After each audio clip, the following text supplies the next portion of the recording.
बसपा की रैली खत्म होने के बाद आर्टिकल लिखे जाते हैं, खबरें बनती है, 2 लाख 3 लाख की भीड़ थी। आपने ये नज़ारा देखा, तब भी उसके बावजूद ये आंकड़ा कम क्यों दिखाया जाता है इस देश की तमाम मीडिया के जरिए? आपको बताया कि बहुजन मीडिया ही हमारा मीडिया है, सोशल मीडिया ही बहुजनों का मीडिया है।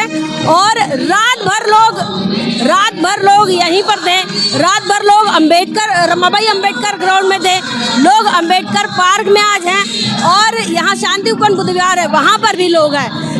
जब हम लोग आए तो अंदर आने के लिए जगह नहीं थी, एडजस्ट करके हम पहुँचे तो हम बहुत ही पीछे रहे थे वो जिस समय आए थे। और ये पूरा भरा हुआ था, यहाँ पूरा भरा, हालांकि मंच यहाँ लगा हुआ है, लोग इसके पीछे भी हैं, लोग इसके पीछे भी थे, और जितने लोग यहाँ थे उससे ज़्यादा लोग सड़कों पर चल रहे थे। ये आगाज़ है 2027 का।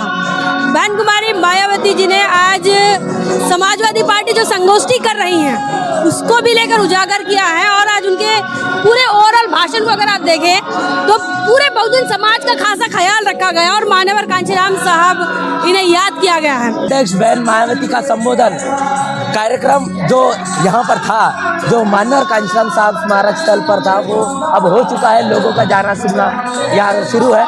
हमारे साथ नेशनल चौपाल के हमारे फाउंडर इंजीनियर स्नेहा जी है। क्या कहेंगे इस पूरे माहौल को देखकर, और बहन मायावती का आपने संबोधन सुना?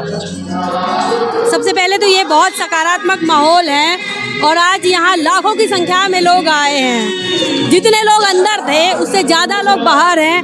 कई लोग अंबेडकर पार्क में हैं, कई लोग अलग अलग जगहों पर, जहाँ पर भी हमारे स्थल है उन तमाम जगहों पर हैं। तो ये सकारात्मक है। ये आगाज़ है 2027 का। बहन कुमारी मायावती जी ने आज समाजवादी पार्टी जो संगोष्ठी कर रही हैं उसको भी लेकर उजागर किया है, और आज उनके पूरे ओवरऑल भाषण को अगर आप देखें तो पूरे बहुजन समाज का खासा ख्याल रखा गया, और मान्यवर कांचीराम साहब इन्हें याद किया गया है। कांचीराम साहब के इस महापरिनिर्वाण दिवस पर हम भी नमन अभिवादन करते हैं। कितने लोग आए होंगे आपके अनुमान से यहाँ पर? लाखों की संख्या में लोग आए हैं।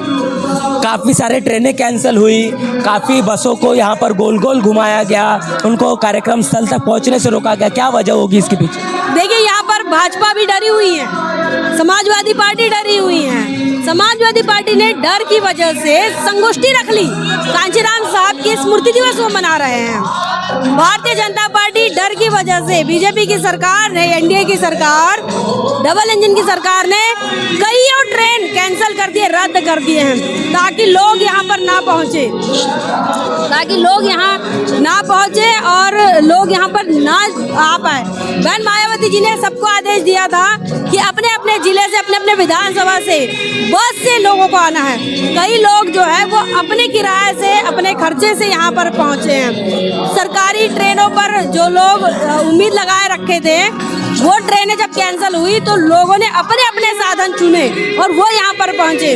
तो इससे समझ में आ रहा है कि यहाँ पर योगी आदित्यनाथ भी डरा हुआ है, और यहाँ पर समाजवादी पार्टी के नेता भी डरे हुए हैं। उनको लग रहा है कि यह सिर्फ अभिवादन सभा नहीं है, बल्कि ये 2027 का आगाज है। ये रैली 2027 के लिए बहुजन समाज पार्टी के नज़रिए से क्यों ज़रूरी हो जाती है?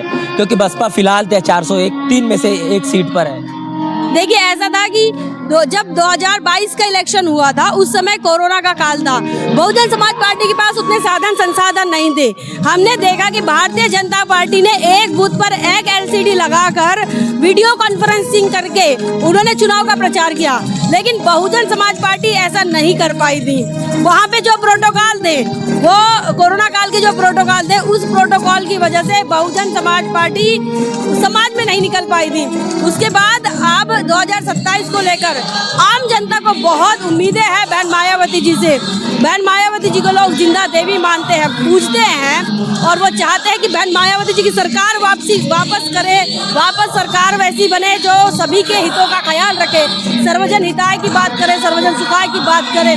जो परेशान हो गए भारतीय जनता पार्टी के जातिवादी सोच से, सांप्रदायिक सोच से, वो तमाम चीज़ों से अब छुटकारा चाहते हैं। महंगाई, बेरोजगारी तो है ही, लेकिन सबसे बड़ी चीज़ है सांप्रदायिकता। लोगों को भाईचारे से नहीं रहने दिया जा रहा है।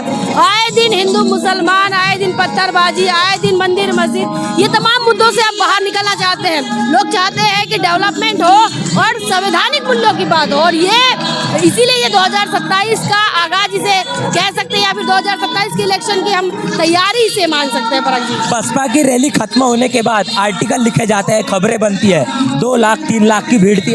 आपने ये नज़ारा देखा, तब भी उसके बावजूद ये आंकड़ा कम क्यों दिखाया जाता है इस देश की तमाम मीडिया के जरिए? आपको बताएं कि बहुजन मीडिया ही हमारा मीडिया है, सोशल मीडिया ही बहुजनों का मीडिया है। और रात भर लोग यहीं पर थे, रात भर लोग रमाबाई अंबेडकर ग्राउंड में थे, लोग अंबेडकर पार्क में आज हैं, और यहाँ शांति उपवन बुद्ध विहार है, वहाँ पर भी लोग हैं। जब हम लोग आए तो अंदर आने के लिए जगह नहीं थी, एडजस्ट कर करके हम पहुँचे, तो हम बहुत ही पीछे रहे थे वो जिस समय आए थे। और ये पूरा भरा हुआ था, यहाँ पूरा भरा, हालांकि मंच यहाँ लगा हुआ है, लोग इसके पीछे भी हैं, लोग इसके पीछे भी थे, और जितने लोग यहाँ थे उससे ज़्यादा लोग सड़कों पर चल रहे थे। अभी भी लोग आ ही रहे हैं, क्योंकि समय जो था सुबह 9 बजे का समय था, और ऐसे में लोग जो है वो पहुँच ही नहीं पाए हैं। काफ़ी सारे लोगों ने अपने आवाज़, मतलब जो भाषण आया वो आवाज़ ही सुना है कि कोई यहाँ पहुँच नहीं पाया। तो ये चीज़ रही, ये बहुत महत्वपूर्ण है। ये चीज़ें बहुजन समाज पार्टी की नेता ही कर सकती हैं, कोई और नहीं कर पाता। बहन जी ने आज कहा भी है कि बसपा ही हमेशा अपने रिकॉर्ड तोड़ती है, और पिछले सारे रिकॉर्ड उन्होंने तोड़ दिए।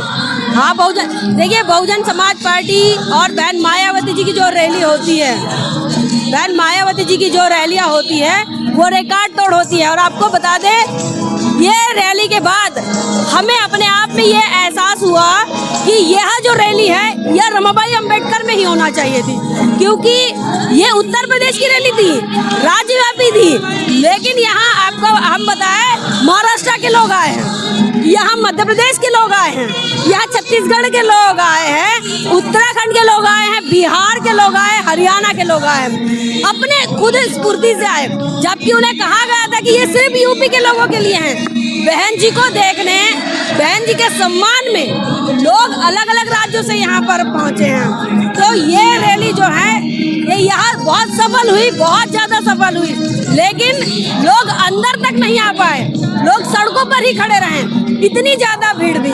अब ये संख्या मनुवादी मीडिया तो आपको नहीं बताएगा, हम ही बताएंगे, हम आंखों देखा हाल बता रहे हैं। और सुबह से यहाँ जैमर होने की वजह से कई चीज़ें जो है वो अभी तक हम उसे भेज नहीं पाए हैं, वो दिखा भी नहीं पा रहे हैं। इन्हें अपनी बात में कहा है कि ये जो जमावड़ा है, ये जो भीड़ है, बसपा की रैलियों में हमेशा देखा जाता है कि तमाम राजनीतिक पार्टियां दिहाड़ियों पर लोगों को ट्रकों में भरकर गाड़ियों में लाती है, बसपा में ऐसा नहीं होता। क्या ये खासियत है, क्या ये नई बात है?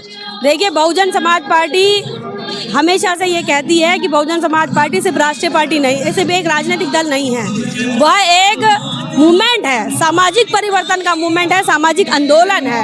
और ऐसे में ये सेल्फ रिस्पेक्ट का मूवमेंट होने की वजह से लोग अपने रिस्पेक्ट के लिए, अपने इस आंदोलन में शरीक होने के लिए अपने किराए से आते हैं, अपने बलबूते पर आते हैं। आज जब बहन जी ने बात की तो जब बहुजन समाज की नहीं, सभी समाज की बात की।